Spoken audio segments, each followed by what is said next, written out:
कि किस तरह से मोदी सरकार की टांगें कांपती हैं जब राहुल गांधी संघर्षरत होकर सड़क पर खड़े होते हैं, जब वो संघर्षरत होकर संसद में जनता के मुद्दे उठाते हैं। क्या उम्मीद रखें हम लोग उस पुलिस से जहां की अपनी महिला पुलिस सुरक्षित नहीं है और गृह मंत्री मौन धारण बैठे हुए हैं?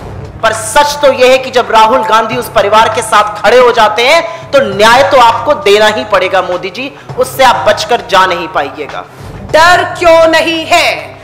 7 साल हो गए आपको सत्ता में आए हुए, डर क्यों नहीं है? हम पूछना चाहते हैं, क्या कारण है अपराधियों में डर नहीं है? प्रधानमंत्री महोदय ने उस पर एक शब्द नहीं बोला है।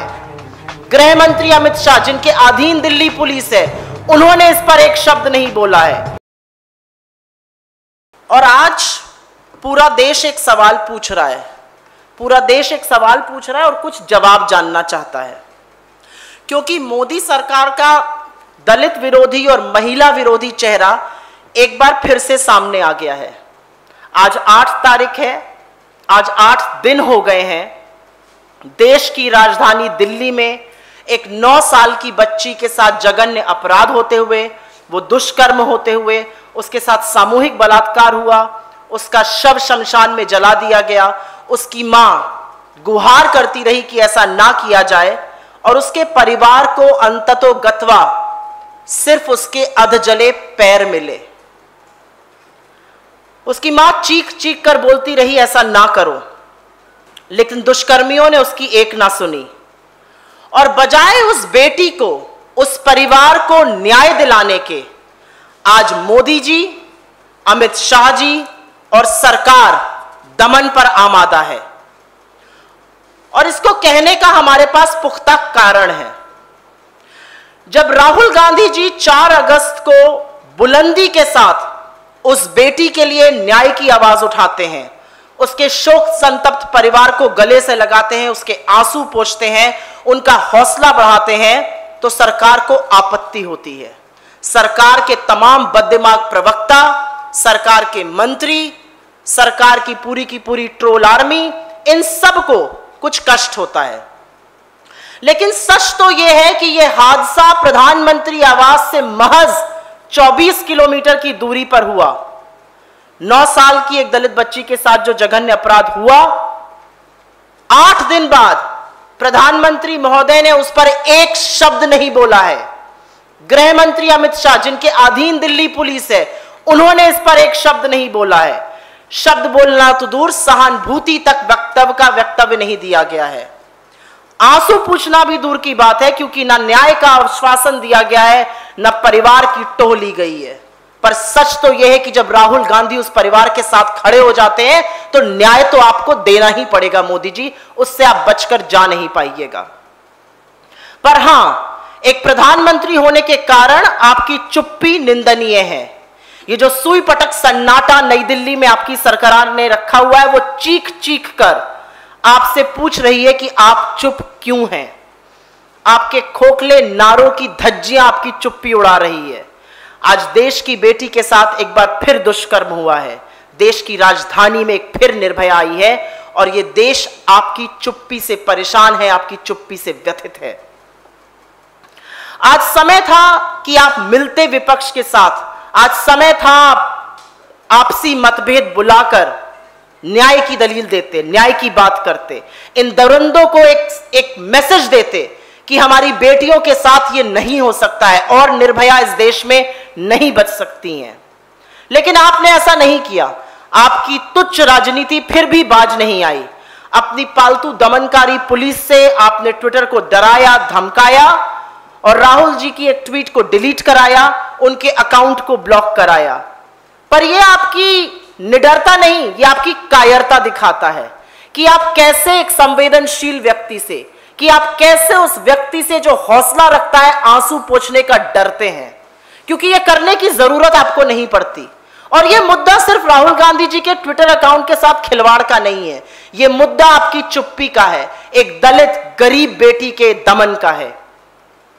क्योंकि सच तो यह है कि national commission for scheduled caste भी वहां पर 2 तारीख को गया था, 2 अगस्त को, और उसमें आप ही के तमाम नेता थे। कुछ का नाम मैं ले देती हूं। उसमें विजय सांपला जी थे, अंजू बाला जी थी और तमाम आपके नेता थे, अरुण हल्दर जी थे, सुभाष पारदी जी थे। और आज भी उनके ट्विटर अकाउंट पर वहां की फोटो, उनके परिवार की फोटो लगी हुई है। ये मैं 2 अगस्त की बात कर रही हूं। आपकी पूर्व सांसद और national commission for schedule caste की मेंबर अंजू बाला जी ने ट्वीट किया 3 अगस्त को और फोटोग्राफ्स के साथ, वहां पर भी परिवार की पिक्चर है। और तो और तमामों ऐसे ट्विटर हैंडल हैं जहां पर परिवार की पिक्चर है, क्योंकि ये परिवार सड़क पर उतरकर बिलक बिलक कर, चीख चीख कर न्याय मांग रहा है। इनके चेहरे छुपाने की कोशिश जो आप कुत्सित कर रहे हैं, वो कहीं ना कहीं इनके दमन की तैयारी आप कर रहे हैं। लेकिन अकाउंट ब्लॉक होता है, ट्वीट डिलीट सिर्फ राहुल गांधी जी का ही क्यों होता है? और मैं एक बात और पूछना चाहती हूं, जो national commission for schedule caste है वो तो संविधान की बनाई हुई एक संस्था है। जो उन्होंने 2 तारीख को दिखाया, जो उन्होंने 3 तारीख को दिखाया, अगर 4 तारीख को राहुल गांधी जी ने दिखाया तो इसमें क्या गलत था? उनके ट्वीट आज भी हैं, उनके अकाउंट से एक भी खिलवाड़ नहीं हुआ है, लेकिन राहुल गांधी जी के खिलवाड़ क्यों होता है? और 4 अगस्त को ऐसा क्या गलत हो जाता है दिखाना, जो 2 और 3 को ऑलरेडी दिखाया जा चुका था? मुझे लगता है इस मंच से मैं अपने सहयोगियों के साथ ये जरूर पूछना चाहती हूं कि दिक्कत क्या है? दिक्कत राहुल गांधी जी का उस परिवार के साथ खड़े रहना है, या दिक्कत और आपत्ति एक बेटी के साथ ऐसा हो जाना है, और खासकर की ऐसी बेटी जो वंचित है, शोषित है, दलित है और गरीब है, और शायद इसी सब की कीमत उसको चुकानी पड़ी। बलात्कारियों के संरक्षण के लिए भारतीय जनता पार्टी की सरकारें बहुत ही मुस्तैदी के साथ खड़ी हुई नजर आती हैं, लेकिन जब पीड़िता के परिवार की बात हो, पीड़िता को विश्वास और हौसला देने की बात हो, उसके आंसू पोंछने की बात हो, उसके जख्मों पर मरहम लगाने की बात हो, तो सन्नाटा छा जाता है, चुप्पी आ जाती है, होठ सिल जाते हैं, हाथ पे हाथ धरे सरकार बैठी रहती है और एक चिर निद्रा में सोई हुई पाई जाती है। और गर्व है मुझे इस बात का कि हर बार जब इस देश की बेटी की अस्मिता लुटती हुई दिखी, जब उसके सर पे खतरा मंडराता हुआ दिखा, तो एक बहुत ही मशहूर कहावत है, सड़क से संसद तक का संघर्ष। और इस संघर्ष को चरितार्थ करते हुए राहुल गांधी जी नजर आए। हाथरस में जिस दिन प्रियंका गांधी, राहुल गांधी पैदल चल निकले थे, क्योंकि इस दमनकारी सरकार की पुलिस वहां तक हमें पहुंचने नहीं देना चाह रही थी, मैं भी उनके साथ थी, सुप्रिया भी उनके साथ थी, और इस देश की तमाम लड़कियां, अमृता भी वहां पर मौजूद थी, तमाम लड़कियां, तमाम नौजवान उनके साथ चल रहे थे, क्योंकि कोई नहीं चाहता कि इस देश में बेटियां सुरक्षित ना हो। तब भी पुलिस ने रोका। हमने हर तरह से देखा कि किस तरह हाथरस में एडीजी ने कह दिया कि हम बलात्कार को भी एफआईआर में लिखेंगे नहीं, किस तरह से वहां के कलेक्टर ने जाकर परिवार को धमकाने की कोशिश की। और यही इस बेटी के साथ जब राहुल गांधी परिवार के पास पहुंचे, जब राहुल गांधी ने कहा कि मैं न्याय दिलवाऊंगा, जब राहुल गांधी ने कहा कि मैं कंधे से कंधा, कदम से कदम और आवाज से आवाज मिलाकर आप दोनों के साथ खड़ा हूं, तो मोदी सरकार ने अपनी झेप मिटाने के लिए क्या किया? राहुल जी का ट्विटर अकाउंट सस्पेंड करवाकर, राहुल जी का ट्वीट डिलीट कराकर, उन्हें लगता है कि संघर्ष, इस लड़ाई से हम पीछे हट जाएंगे। तो मैं समझती हूं इससे ज्यादा मुगालफत, इससे बड़ी गलतफहमी मोदी सरकार की और कोई हो ही नहीं सकती। और साथ में मैं ये भी कहना चाहती हूं कि बार बार ये कहा जा रहा है कि आप दलित की बात क्यों कर रहे हैं, मैं इस पर भी कुछ बोलना चाहती हूं। ये हमारे समाज की सच्चाई है। ये कहा जाता है gender justice is a fragile myth. पुरुष प्रधान समाज में महिला उत्पीड़न एक सच्चाई है, और इसी तरह caste atrocities are also a reality in this society. जातिगत उत्पीड़न भी एक सच्चाई है। और एक लड़की और एक महिला अगर हाशिए पर खड़ी है, तो एक लड़की और एक महिला जो दलित है, जो आदिवासी है, जो पिछड़े वर्ग से आती है, उसे हाशिए से भी पीछे धकेल दिया गया है, तो वो दोहरी मार की शिकार होती है। और मोदी सरकार पर दलित विरोधी और महिला विरोधी होने का ठप्पा लग चुका है। मुझे याद दिलाने की जरूरत नहीं है कि उदित राज जी समेत 5 सांसद थे भारतीय जनता पार्टी के, जिन्होंने इस्तीफा दिया था ये कहकर कि उन्हीं की सरकार जो है, उस वक्त वो भारतीय जनता पार्टी में थे, एक दलित विरोधी सरकार है, दलितों का दमन करने वाली सरकार है। मुझे याद दिलाने की जरूरत नहीं है कि योगी आदित्यनाथ जब जाते हैं रामनगर में तो पहले दलितों को नहलाया जाता है, इत्र छिड़का जाता है। कि वीके सिंह कहते हैं दलितों के बच्चों को पिल्ला, और रोहित वेमुला का इंस्टीट्यूशनल मर्डर भुलाए नहीं भूला जा सकता। और यह भी नहीं भूला जा सकता कि SC/ST एक्ट को लगातार एक कागज का शेर बनाने की ये सरकार कवायद में जुटी रही है। यह भी नहीं भूला जा सकता कि मोहन भागवत आरक्षण की समीक्षा की बात करते हैं और मनमोहन वैद्य कहते हैं कि दलितों का आरक्षण ही खत्म कर देना चाहिए। तो ऐसे में महिला विरोधी और दलित विरोधी सरकार से यह सवाल पूछना लाजमी है कि आप आखिरकार अपने देश की आधी आबादी के खिलाफ क्यों खड़े हुए हैं, कि आप अपने देश के दलित भाई और बहनों के खिलाफ क्यों खड़े हुए हैं। और यह भी पूछना बहुत ज्यादा जरूरी है कि राहुल गांधी से आप इतना डरते क्यों हैं। 99% समय भारतीय जनता पार्टी के मंत्रियों का, नेताओं का, प्रवक्ताओं का राहुल गांधी जी के ऊपर व्यक्तिगत टिप्पणी करने में खर्च हो जाता है। उसके बावजूद भी राहुल गांधी जी का जिस तरीके से उपहास उड़ाने का काम ये करते हैं, मैं कहूंगी कि वो प्रत्यक्ष रूप से ये दिखाता है कि किस तरह से मोदी सरकार की टांगें कांपती हैं जब राहुल गांधी संघर्षरत होकर सड़क पर खड़े होते हैं, जब वो संघर्षरत होकर संसद में जनता के मुद्दे उठाते हैं, जब वो इस देश की लड़कियों के सम्मान की लड़ाई लड़ते हैं, जब वो इस देश के दलितों के उत्थान की लड़ाई लड़ते हैं। और मैं फिर से यही कहूंगी कि ट्विटर को माध्यम बनाकर आप लड़ना चाहते हैं, लड़ लीजिए, हमें कोई आपत्ति नहीं है, लेकिन कांग्रेस का हाथ महिलाओं और दलितों को न्याय दिलाने के हमेशा साथ रहेगा। एक तरफ भारत की बेटियां ओलंपिक में, हॉकी के में और दूसरे खेलों में नाम रोशन कर रही थी, वहीं भारत की राजधानी दिल्ली के अंदर उसी समय जब नजर एक तरफ ओलंपिक में बेटियों पर थी और वहीं पर दरिंदे हमारी 9 साल की बच्चियों को नोचकर उनकी हत्या कर रहे थे।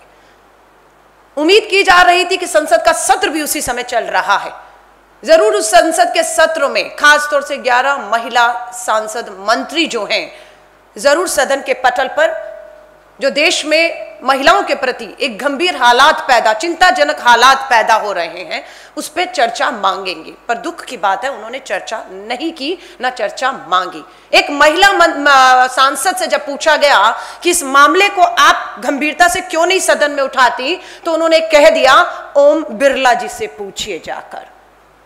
वहीं पर जब हम 9 साल की दलित बेटी के बलात्कार के बाद हत्या की बात करते हैं, तो वहीं की महिला सांसद केंद्र में मंत्री भी हैं। आज 9 दिन हो गए, आप ही की पार्लियामेंट है नई दिल्ली, आप सांसद हैं, आप महिला मंत्री हैं, आपने क्यों वहां पर जाने की हिम्मत नहीं दिखाई? क्या देश के प्रधानमंत्री नरेंद्र मोदी जी ने अपनी 11 महिला मंत्रियों को आदेश नहीं दिया, इसीलिए किसी ने हिम्मत नहीं की कि सदन में उठाएं या वहां जाकर मिले किसी को? लेकिन देश के प्रधानमंत्री जी ने 11 महिला सांसदों को यह जरूर कह दिया, जो उन्हीं के मुंह से, महिला सांसदों के मुंह से हमने सुना कि जाइए दिल्ली हाट में मेला लगा है, जाकर शॉपिंग करिए। और हमारी सारी महिला मंत्री सांसद हमें दिल्ली हाट में मिलती हैं शॉपिंग करते हुए। लेकिन उसी चंद कदमों की दूरी पर राजधानी दिल्ली, राज्य का मामला नहीं है, राजधानी दिल्ली में जब बैठे हैं तो देश का आईना है राजधानी दिल्ली, देश के गृह मंत्री के अधीन है यहाँ की पुलिस और कानून व्यवस्था। जब यहाँ पर हालात ऐसे हैं तो आप सोच सकते हैं कि हमारी बच्चियां, महिलाएं, उनके हालात देश के दूर दराज के इलाकों में क्या हो रहे हैं, क्या उन्हें न्याय मिल रहा होगा? हमें गर्व है अपने नेता श्री राहुल गांधी जी पर। सबसे पहले पहुंचने वाले अगर कोई नेता थे और वहां जाकर ये कहने वाला अगर कोई नेता था कि मैं मदद करने आया हूं, मैं न्याय दिलाने आया हूं, तो वो शब्द हमारे नेता श्री राहुल गांधी जी पर थे। अगर किसी भी राजनीतिक दल के नेता ने अपने सांसद को कहा हो कि इस मुद्दे को आपको सदन में उठाना है, तो वो नेता श्री राहुल गांधी जी थे। वो सांसद राज्यसभा के कांग्रेस के थे शक्ति सिंह गोहिल जी। 4 अगस्त को, 1 अगस्त को यह मामला होता है, 4 अगस्त को शक्ति सिंह गोहिल जी इस मामले को राज्यसभा में उठाते हैं, क्योंकि हमारी पार्टी इस बात की गंभीरता को जानती है। लेकिन मुद्दे से भटकाने के लिए पूरा मुद्दा कुछ भी हो, आपका टारगेट हमेशा श्री राहुल गांधी जी पर आ जाता है। कोई भी मुद्दा आप उठाकर देखिए, टारगेट श्री राहुल गांधी जी पर आ जाता है। आज बहुत ही शर्म और चिंता वाले हालात है और मुझे लगता है हम चुप अब नहीं बैठ सकते हैं। अभी भी पार्लियामेंट का सदन जो है, आज संडे है, कल फिर चलेगा। दोबारा से हम निवेदन कहें, कुछ भी कहें, 11 महिला सांसद हैं, आगे बढ़कर मिलकर कांग्रेस की भी जो महिलाएं हैं सांसद हैं, स्पीकर को मुझे लगता है खुद ही पहल करके इस पर चर्चा के लिए महिला सांसदों को आमंत्रित करना चाहिए कि बात खाली दिल्ली की नहीं है। मैं सिर्फ आपको आज ही के हालात अखबार सुबह की जो पढ़ी, और मैंने सुबह 5 बजे उठकर 6 बजे ट्वीट किए। सुरक्षा के नाम पर हालत यह है कि 1 मई को एक अपराधी की बेल का विरोध एक महिला कोर्ट में खड़ी होकर करती है 1 मई को। 16 जुलाई को लेकिन उसको बेल मिल जाती है, 1 मई को बेल मिल जाती है अपराधी को महिला के विरोध के बाद। 16 जुलाई को वही महिला कोर्ट से अपनी सुरक्षा की मांग करती है। जज आदेश करती है एसएचओ को कि आपको महिला की सुरक्षा सुनिश्चित करनी है, और 4 अगस्त को पता लगता है कि महिला की हत्या कर दी गई है। किसकी पुलिस है, किसकी कानून व्यवस्था, कौन है गृह मंत्री? और कोर्ट में महिला जज को कहना पड़ा शांति, सेवा, न्याय। ये नारा झूठा साबित होता हुआ दिख रहा है। बहुत बड़ी बात है। महिला कांस्टेबल, दिल्ली का मामला है, राजधानी दिल्ली गृह मंत्री जी के नाक के नीचे चल रहा है। महिला कांस्टेबल को घसीटा गया, बलात्कार किया गया, उसकी तस्वीरें ली गई, उसे ब्लैकमेल करता रहा गया, वही दिल्ली पुलिस के ही एक सब इंस्पेक्टर द्वारा। ये दिल्ली पुलिस के अंदर चल रहा है। हमें सुरक्षा देने वाली अगर महिला पुलिस ही सुरक्षित नहीं है, क्या उम्मीद रखें हम लोग उस पुलिस से जहां की अपनी महिला पुलिस सुरक्षित नहीं है और गृह मंत्री मौन धारण बैठे हुए हैं। सवाल सिर्फ 2 उठते हैं, डर क्यों नहीं है? 7 साल हो गए आपको सत्ता में आए हुए, डर क्यों नहीं है? हम पूछना चाहते हैं, क्या कारण है अपराधियों में डर नहीं है? दूसरा, हर बार कार्रवाई में देरी क्यों की जाती है? हर बार एक दबाव बनाना पड़ता है, तब एफआईआर में धाराएं बाद में बदली जाती हैं। फोरेंसिक जांच की बात हो, मेडिकल को समय पर बच्ची को दिलवाने की मेडिकल सुविधाओं की बात हो, हमेशा देरी क्यों की जाती है और डर क्यों नहीं है? ये इसलिए नहीं है, और जब ये नहीं होगा तो अपराध भी नहीं रुकेंगे। और सबकी नजर पार्लियामेंट चल रहा है, नजर है। अगर पार्लियामेंट के इस पूरे सत्र में महिलाओं की सुरक्षा का मुद्दा नहीं उठता, चर्चा नहीं होती है, तो आप सोच लीजिए अपराधियों के हौसले बुलंद होते हैं इससे। और जो न्याय की आस में बैठी बेटियां, लाखों बेटियां हैं, कहने को फास्ट ट्रैक कोर्ट। अभी एक और मामला आपको बता रही हूं, ये मामला मुनीर का मामला हमारी दिल्ली का ही है। 7 और 9 साल की बेटियों का बलात्कार 2014 में होता है। मामला कहने को फास्ट ट्रैक कोर्ट में चलता है, लेकिन फैसला 7 साल बाद 2021 में आ जाता है। 7 और 9 साल की बेटी का लगातार बलात्कार सामूहिक होता रहा, फैसला 7 साल बाद। कहने की फास्ट ट्रैक कोर्ट्स हैं आपकी? कितने जजेस की कमी है, कितने फास्ट ट्रैक कोर्ट की कमी है? उन कमियों को 7 साल में आपने क्यों पूरा नहीं किया है, ताकि बेटियों को समय रहते न्याय मिले, अपराधियों के मन में खौफ और डर? निर्भया के बाद पूछना चाहती हूं, कितने मामलों में पिछले 7 साल में मोदी सरकार ने, भाजपा की सरकार ने अपराधियों के फांसी के तख्ते पर फास्ट ट्रैक कोर्ट में 6 महीने में पहुंचाया है? विदेशी धरती में प्रधानमंत्री जी को कहते हुए हमने सुना है 7 दिन में फैसले हो गए, 7 दिन में फांसी हो गई। आज भी हम उस फांसी को खोज रहे हैं, उस अपराधी को खोज रहे हैं। वो कौन अपराधी था जिसे 7 दिन में सुनवाई के बाद फांसी चढ़ा दी थी देश के प्रधानमंत्री, जिसपे अपना 56 इंच का सीना ठोक कर आए थे? नहीं मिलता मामला। कैसे खौफ और डर पैदा होगा? इस खबर को अभी लाइक करें, शेयर करें, अभी चैनल को सब्सक्राइब करें और घंटी जरूर दबाएं।